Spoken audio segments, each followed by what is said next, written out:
Video like जरूर कर लीजिए और ऐसे वीडियो लगातार फ्री में पाने के लिए चैनल को तुरंत सब्सक्राइब कर लीजिए और बेल आइकन को जरूर टैप कर लीजिए ताकि आगे भी सारे वीडियो आपको मिलते रहे। यूट्यूब में फॉलो करते हैं तो प्लीज ये वाला फ्री टेलीग्राम चैनल जरूर ज्वाइन कर लीजिएगा। सारे नोटिफिकेशन सारे अपडेट यहीं पे आते हैं, ध्यान रखिए।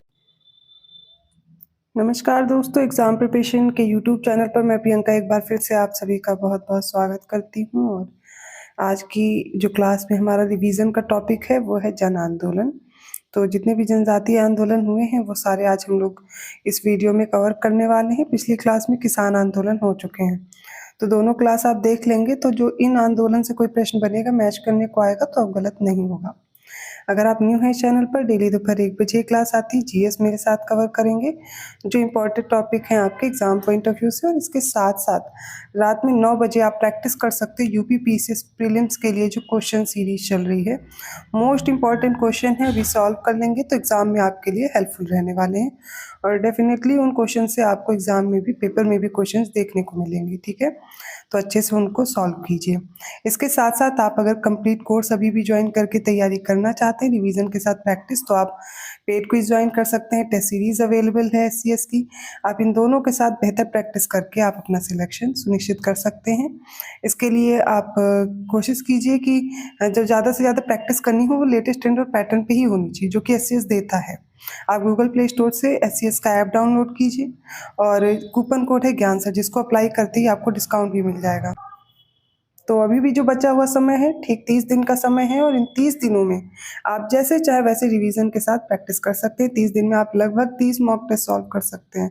खुद सोचिए, सेक्शनल टेस्ट भी हो जाएंगे और उसके साथ में आपके फुल लेंथ मॉक टेस्ट भी हो जाएंगे। चलिए आज की क्लास स्टार्ट करते हैं। तो जन आंदोलन में जो सबसे पहला आंदोलन हमें पढ़ना है वो है सन्यासी विद्रोह। ये कब हुआ तो इसका समय याद रखेंगे, 1763 टू 1800। तो 1763 से 1800 के बीच सन्यासी विद्रोह हुआ था।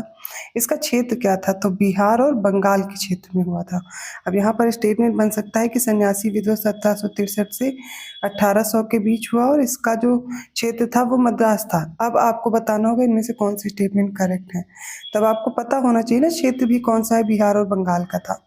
केना सरकार इसके प्रमुख नेता थे, मतलब नेतृत्वकर्ता भी याद रहने चाहिए। वो कौन थे सन्यासी में? केना सरकार थे। और बंकिम चंद्र चटर्जी का उपन्यास है आनंद मठ, जिसमें इन्होंने इस विद्रोह का उल्लेख भी किया है और सारी इंपॉर्टेंट इन्फॉर्मेशन दी गई है इसमें। फकीर विद्रोह की बात करें, इसका समय था 1776 से 1777 ईस्वी। फकीर विद्रोह का याद रखिएगा। और इसके नेतृत्वकर्ता कौन थे? मजनू शाह, ठीक है। क्षेत्र क्या था? ज़्यादातर आपको बंगाल ही मिलेगा। नेक्स्ट आ जाता है चुआर विद्रोह, जो कि 1766 से 1816 के बीच चला। इसके नेतृत्वकर्ता थे जगन्नाथ। और क्षेत्र क्या था? बंगाल और बिहार था। कारण क्या था इस आंदोलन का या विद्रोह का? तो भू राजस्व में वृद्धि कर देना ही इसका प्रमुख कारण था इस विद्रोह का। नेक्स्ट आता है रामोसी विद्रोह। तो 1822 से 1829 के बीच होता है रामोसी विद्रोह। इसके नेतृत्वकर्ता थे चित्तूर सिंह और क्षेत्र था पश्चिमी घाट। अगला आ जाता है पागलपंथी विद्रोह। कई बार पूछा गया, 1825 से 1827 के बीच रहता है। इसके नेतृत्वकर्ता थे टीपू शाह, ठीक है। लेकिन इसका क्षेत्र अब याद रखिएगा असम है। क्या था? असम में था। अगला विद्रोह है कोल विद्रोह, जो कि 1831 से 1832 ईस्वी के बीच रहा। इसके जो नेता थे वो बुद्धू भगत थे। क्षेत्र रांची, सिंहभूम, हजारीबाग और पलामू था। रांची, सिंहभूम, हजारीबाग और पलामू वाला क्षेत्र। नेक्स्ट है संथाल विद्रोह। तो ये 1855 से 1856 ईस्वी के बीच हुआ था। एक आदिवासी विद्रोह था और विद्रोह के प्रमुख जो नेता थे वो सिद्धू और कान्हू थे। संथाल में सिद्धू और कान्हू याद रखना है। क्षेत्र क्या था तो भागलपुर से राजमहल की पहाड़ियों के बीच ये संथाल विद्रोह फैला हुआ था। नील विद्रोह 1859 से 1860 ईस्वी में हुआ था। इसके प्रमुख नेता थे तीरथ सिंह। क्षेत्र था बंगाल और बिहार। अब इसके बारे में दीनबंधु मिश्र ने अपने उपन्यास नील दर्पण में इस विद्रोह का वर्णन किया है। देखिए, संथाल और नील याद करना बहुत इजी है। संथाल 1857 के रिवोल्ट से पहले हुआ और नील विद्रोह 1857 रिवोल्ट के तुरंत बाद हुआ। दोनों डेट आसानी से याद हो जाएंगे। पाबना मैच करने को पहले भी आ चुका है, तो 1873 से 1876 ईस्वी के बीच हुआ था पाबना विद्रोह। इसके प्रमुख नेता कौन थे तो ईशान चंद्र राय थे, शंभूपाल थे। क्षेत्र पाबना, जो कि बंगाल में पड़ता है, वही क्षेत्र था। पाबना विद्रोह के दौरान हिंदू पैट्रियट नामक जो अखबार है और अमृत बाजार पत्रिका है, ये खुल करके जमींदारों का समर्थन कर रही थी। अगला विद्रोह है मुंडा विद्रोह, जो कि 1893 से 1900 ईस्वी के बीच हुआ था। और इस विद्रोह के अगर प्रमुख नेता की बात की जाए तो बिरसा मुंडा थे। और इस विद्रोह को खुदकट्टी प्रथा के बारे में भी जानते, मतलब इस नाम से भी जानते हैं। और इसी के विरोध में झारखंड में प्रारंभ हुआ था, तो इसका क्षेत्र था झारखंड। मुंडा विद्रोह को सरदारी लड़ाई के नाम से भी जाना जाता है। 1895 में क्या होता है, बिरसा ने अपने आप को भगवान का दूत घोषित किया। और मुंडा विद्रोह को उलगुलान विद्रोह, जो कि महान हलचल होता है इसका अर्थ, इस नाम से भी जानते हैं। और बिरसा मुंडा के आध्यात्मिक गुरु थे आनंद पनरे, जो कि वैष्णव मत के माने जाते हैं। वर्ष 1899 से 1900 में बिरसा मुंडा के नेतृत्व में मुंडा विद्रोह हुआ था, जो कि छोटा नागपुर क्षेत्र झारखंड के क्षेत्र में सर्वाधिक चर्चित विद्रोह था। और इस मुंडा उलगुलान विद्रोह भी कहा जाता है इसे।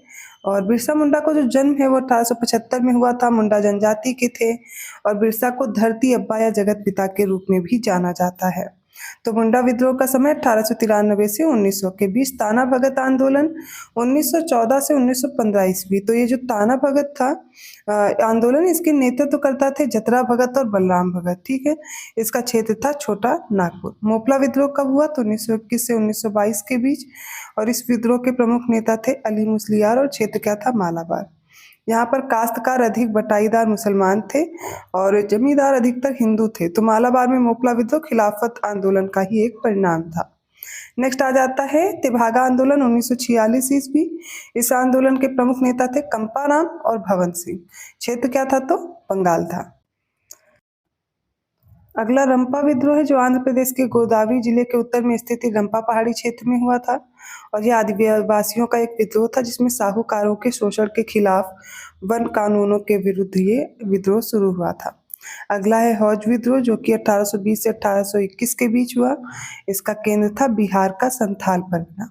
भील विद्रोह इंपॉर्टेंट है, 1812 से 1819 ईस्वी के बीच हुआ। तो भीलों की आदिम जाति पश्चिमी तट के खानदेश में रहती थी।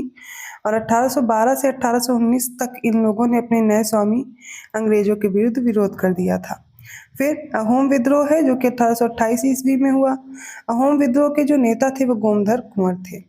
ताना भगत आंदोलन 1914 में शुरू हुआ और इसका प्रारंभ किया गया था उरांव आदिवासियों के मध्य वर्ष 1914 में। क्षेत्र क्या था, तो क्षेत्र था छोटा नागपुर पठार। और इस आंदोलन के नेतृत्वकर्ता में जतरा भगत, बलराम भगत और देवमनिया भगत थे, ठीक है। खैरवार आदिवासी आंदोलन 1874 में हुआ। खैरवार आदिवासी जो आंदोलन है, इसके नेतृत्वकर्ता थे भागीरथ मांझी। 1874 में ये विद्रोह हुआ। संबलपुर की गद्दी के दावेदार थे सुरेंद्र साई। इन्होंने यहाँ पर ब्रिटिश विरोधी आंदोलन के नेतृत्व किया था। तो याद रखेंगे आप सुरेंद्र साई का भी नाम। अगला आ जाता है सिंगपो विद्रोह, जो कि असम में हुआ था। इसके नेतृत्व करता थे नीरंग फिडू 1830 से 1840 के बीच। अगला विद्रोह जो है वो है सवारा विद्रोह, जो कि परलेख मंडी उड़ीसा में हुआ था 1856 से 1857 के बीच। इसके नेता थे राधा कृष्ण दंडसेन। वगैरह विद्रोह, इसकी डेट पूछी जाती है, ओखा मंडल में हुआ था 1818 से 1819 के बीच। अगला विद्रोह है सूरत नमक विद्रोह, जो कि 1844 से 1848 के बीच हुआ। सरकार को अतिरिक्त नमक कर वापस लेने के लिए इसमें मजबूर होना पड़ा था। फिर है चेनाब कैनाल कॉलोनी विद्रोह 1907 में। तो लाहौर इंडियन एसोसिएशन के प्रमुख नेता थे लाला लाजपत राय और अजीत सिंह। इस सिंह सभा और आर्य समाज जैसे संगठनों ने किसानों को बड़े पैमाने पर इनसे समर्थन प्राप्त किया, प्रदर्शन करवाए, सरकार को याचिकाएं भेजी। बाद में सभी प्रकार के करों का भुगतान रुकवा दिया गया था। और तत्कालीन वायसराय थे उस समय मिंटो। 1907 में पंजाब की सरकार द्वारा भूमि अधिग्रहण और जल कर बढ़ाने के लिए लागू किए गए कानून को भी वापस लेना पड़ा था। तो ये आज के जन आंदोलन थे, इम्पोर्टेंट, एग्जाम में पूछे जाते हैं। कोशिश कीजिए इनकी डेट जरूर याद रखिएगा, ठीक है। एक दो जो अगर छूट भी गए होंगे तो आगे जो क्लासेस होंगी उनमें कवर हो जाएंगे। इसके साथ में आप पेड ग्रुप की जानकारी के लिए इन नंबर्स पे कॉल या मैसेज करके जानकारी ले सकते हैं। और आप टेस्ट सीरीज ज्वाइन कर सकते हैं। अभी जो 30 दिन का समय आपके पास है, कोशिश कीजिए ज़्यादा से ज़्यादा क्वेश्चन प्रैक्टिस कीजिए। जैसे कि क्रोनोलॉजिकल ऑर्डर पे है, स्टेटमेंट वाइज क्वेश्चन है। क्वेश्चन आप देख सकते हैं जो रात को 9 बजे मैं करा रही हूँ, ठीक वैसे ही मिलेंगे। ज़्यादा से ज़्यादा हेल्पफुल रहेंगे अगर आप ऐसी एनालिसिस के साथ क्वेश्चन सॉल्व करेंगे। वीडियो अच्छा लगा तो प्लीज़ लाइक ज़रूर कीजिए, चैनल को सब्सक्राइब कीजिए और लोगों को शेयर करते रहिए। ऐसे ही कंटेंट के साथ मैं आती रहूँगी अगली क्लास लेकर के। तब तक के लिए धन्यवाद।